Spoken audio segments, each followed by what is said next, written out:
তো আজকে আবার আসলাম পাওয়ার হাউসে। আসলাম, দেখতেছি একটা ট্রান্সফার ফিডিং এর কাম চলে আছে।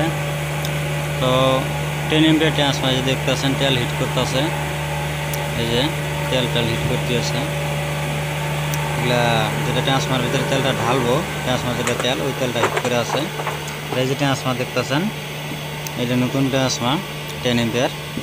যেহেতু এতদিন কন্ট্রোল রুমে ট্রান্সফার কম আসছিল, 3টা ট্রান্সফার আসছিল, তার জন্য কমপ্লিট ডিপার্টমেন্টটা সাপ্লাই দিবার পারে নাই, ঘন্টা সেটিং দিছে। তার জন্য ট্রান্সফার এটা আনছে, আনার পরে অলরেডি ফিডিং করছে। এখন আপনার ট্রান্সফারটা জাস্ট বসাইছে, ফিডিংয়ের কামটা চলে আছে।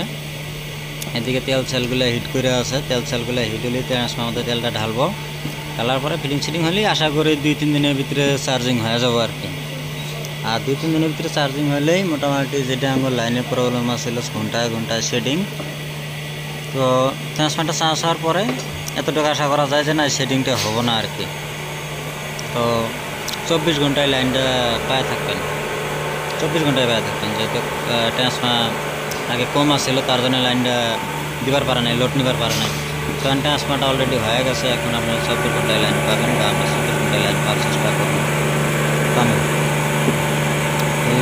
তেল হিটের কাম চলে আসে এইদিকে, ওইদিকে ট্রান্সফার কাম চলে আসে, ওইদিকে তো মানে দিন এসে খারাপ, পানি পড়তেছে এদিকে, তার জন্য ট্রান্সফারটা ডাইকা রাখা হয়েছে। এদিকে কাম চলে আসে, তো নিচে ডাইকা রাখা আছে। আর উপরে ফিডিং সিডিং হয় না, কিছু বস্তু খোলা আছে, তার জন্য ট্রান্সফারটা ডাইকা রাখা হয়েছে যাতে পানি টানি না যায়। তো আজকের ভিডিও এতটুকু দেখেন, পরবর্তী চাষ হলে আবার দেখামো।